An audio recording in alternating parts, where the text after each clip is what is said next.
আসনকে দেখে তবেই তা চালনা করে বসা উচিত।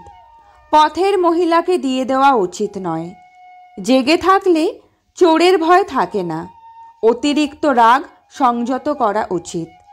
অর্থাৎ তোমাকে যে জাতীয় কাজের দায়িত্ব দেওয়া হয়েছে সেই কাজটি সম্পর্কে পূর্বাপর বিচার করে তবেই কাজটির দায়িত্ব গ্রহণ করা উচিত। না হলে কাজটি আমরা যথাসময়ে শেষ করতে পারবো না এবং সেজন্য আমাকে যথেষ্ট তিরস্কৃত হতে হবে। আমি সেই কাজের উপযুক্ত কিনা তা আগে দেখা দরকার।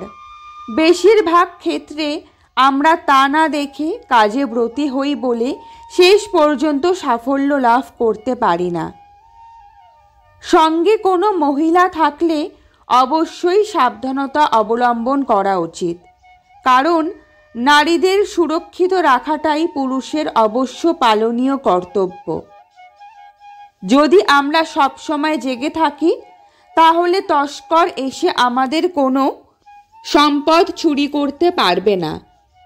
বেশি লোভ সংযম করতে না পারলে শারীরিক এবং মানসিক উভয়ের ক্ষতির শিকার হতে হবে।